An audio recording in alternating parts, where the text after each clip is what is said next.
अयोध्या में भव्य राम मंदिर में प्राण प्रतिष्ठा के कुछ ही दिन बाद और अपने रिटायरमेंट से कुछ ही दिन पहले अपने लास्ट वर्किंग डे वाराणसी के एक डिस्ट्रिक्ट जज ने एक ऐसा अहम फैसला सुनाया है जिससे देश की पॉलिटिक्स और सोशल फैब्रिक को बहुत फर्क पड़ेगा। जज ने ज्ञानवापी पक्ष में बोलते हुए हिंदू पक्ष को ज्ञानवापी मस्जिद के सील्ड बेस में पूजा करने की अनुमति दे दी है। हिंदू पक्ष ने यह दावा किया था कि यहाँ 1993 तक पूजा होती थी। दिसंबर 1993 में पुलिस के बैरिकेडिंग के बाद यहाँ राजभोग और संस्कार का ऐसा रिवाज था वो बंद हो गया था। उधर अंजुमन जामिया मस्जिद कम्युनिटी ने इस दावे को झूठा बताया है कोर्ट में।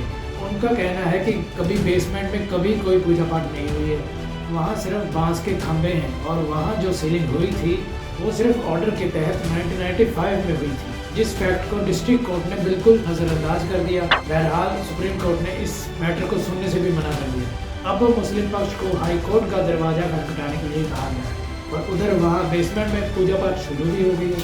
अब इस एक अनुमति से Kashi Vishwanath temple legal matter बहुत बड़ा मोड़ ले चुका है। वो सुनवाई जिसकी देश में 3 अलग अलग कोर्ट्स में सुनवाई चल रही है, कुछ इस ऑर्डर को एक बहुत भारी बड़ी जीत मान रहे हैं और इसकी तुलना बाबरी मस्जिद के ताले खोलने से किया जा रहा है जो 1986 में, जिसके बाद राम जन्मभूमि मूवमेंट आंदोलन को कोई रोक नहीं पाया और देश की पूरी पॉलिटिक्स ही बन गई। कुछ ही दिन पहले आर्कियोलॉजिस्ट सर्वे ऑफ इंडिया ने अपनी रिपोर्ट में यही पाया था कि जहाँ ज्ञानवापी मस्जिद स्थित है वहाँ एक बहुत बड़ा विशाल हिंदू मंदिर हुआ करता था कि मंदिर के कुछ भागों को मॉडिफाई करके मस्जिद बना दी गई है।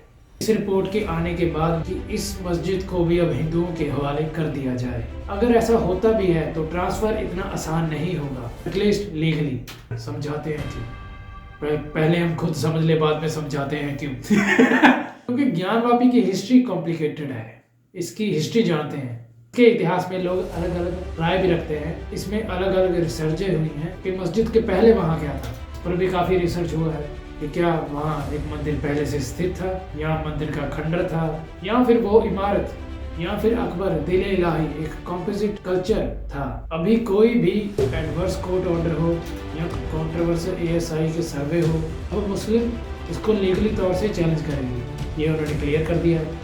चलो इस एपिसोड में हम ये मान के चलते हैं कि सारे कमेटी ऊपर से नीचे ASI सर्वे कि अगर ये नतीजे पर एक पहुंच भी जाते हैं कि ज्ञानवापी के नीचे एक मंदिर था, तब भी हैंड ओवर इतना आसान जितना कि कोर्ट के बाद बाबरी मस्जिद में ये सिंपल हो गया था।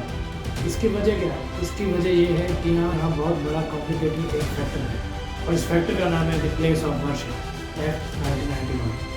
न्यू इंडिया के इस बुलडोजर राज और पुराने राज के सेकुलर इंडिया के बीच में प्लेसेस ऑफ वर्शिप एक्ट 1991 एक दीवार बनकर खड़ा हुआ। 2024 में इस एक्ट के बारे में आप काफ़ी सुनेंगे। 2024 में कंट्रोवर्सी में रहने वाला है ये एक्ट। इसके पक्ष में बहुत लोग हैं और इससे निराश उससे भी ज़्यादा लोग हैं। इस लॉ पर बुलडोजर चलेगा या नहीं, ये सवाल लोगों के दिमाग में है। इस प्लेसेस ऑफ वर्शिप एक्ट को समझना जरूरी है क्योंकि ये एक्ट बचती है या इसे बुलडोजर से कुचल दिया जाता है। इससे पता चलेगा कि 1-2 दशकों में क्या होने वाला है। तो अगर आप जानना चाहते हैं प्लेस ऑफ वर्शिप एक्ट तो हमारी अगली वीडियो जरूर देखिएगा। तो उसमें हमने कवर किए हैं ये 5 तत्व। क्या है ये एक्ट 1991, इसको क्यों बनाया गया था, क्या ये हमारे कॉन्स्टिट्यूट का बेसिक स्ट्रक्चर माना गया है, क्या इस रूल को बदला जा सकता है, हटाया जा सकता है, और अगर हमने इसको हटा दिया तो हमारे देश में क्या होने वाला है। ये सब जानने के लिए हमारी अगली वीडियो जरूर देखिएगा। तो बने रहिए। Bye bye.